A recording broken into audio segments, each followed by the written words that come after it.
Qu'est-ce que Quentin essaye de nous faire croire cette semaine? On découvre ça tout de suite.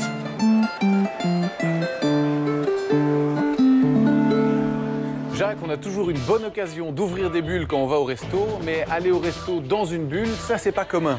C'est unique au monde et c'est uniquement en Belgique. Vous me croyez si vous le voulez. Bonjour. Bienvenue en Amotranta, vous pouvez me suivre? Merci. Aujourd'hui, Anne et Villemar s'offrent un dîner en amoureux, pas comme les autres. Dans ce restaurant, avant de s'installer à table, il faut d'abord passer par les vestiaires pour enfiler la tenue de circonstance, un maillot de bain. Normal, car ici, si l'on veut manger, il faut savoir plonger. Et je ne parle pas de laver la vaisselle, non. C'est le repas qui est servi à 5 mètres sous l'eau. Anne n'en savait rien, c'est une surprise de son mari. C'est une idée vraiment géniale. Je ne m'attendais pas du tout à ça. Je trouve ça rigolo. D'abord, pour moi déjà, plonger dans ce milieu que j'adore, qui est rassurant, qui est tellement fantastique. Moi, j'adore manger. N'importe quoi, n'importe quand, mais alors ici en plus ça va être une super qualité. Et voilà, c'est un petit pique-nique mais dans un endroit de rêve, c'est génial. Voici la première table de restaurant sous l'eau, une bulle géante amarrée fermement au fond de la piscine. C'est une sphère de 2 mètres de diamètre qui a une poussée de 4 tonnes, qui peut recevoir 7 personnes.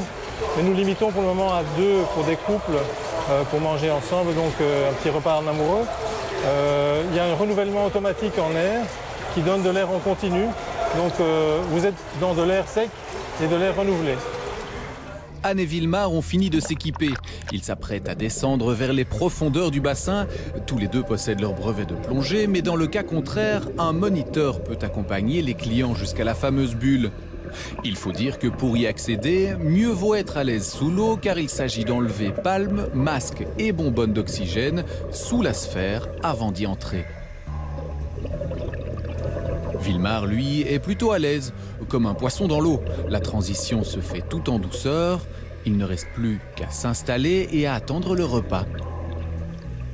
Et pendant ce temps-là, c'est Valéria qui s'occupe de la livraison. Plongeuse professionnelle, elle est aussi la première serveuse subaquatique de Belgique.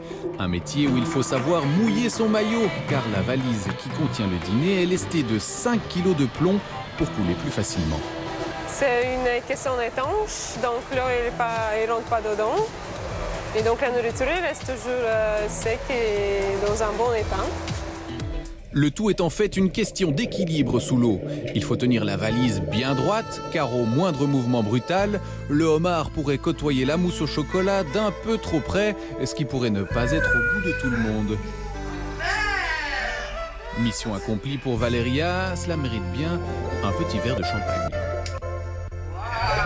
Anne et Villemar sont à présent complètement isolés dans leur bulle, rien qu'en amoureux.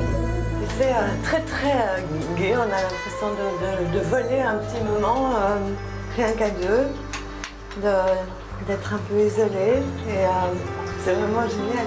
Anne n'en revient pas. Ça c'est pour dire que je t'aime beaucoup, ma chérie. Je décide donc de laisser un peu d'intimité à nos 2 tourtereaux, au moins le temps du plat principal. Non mais franchement, vous croyez vraiment que j'ai pu mettre en place et imaginer une histoire pareille? Bon, en attendant, je vous laisse, ils m'ont invité pour le pouce-café.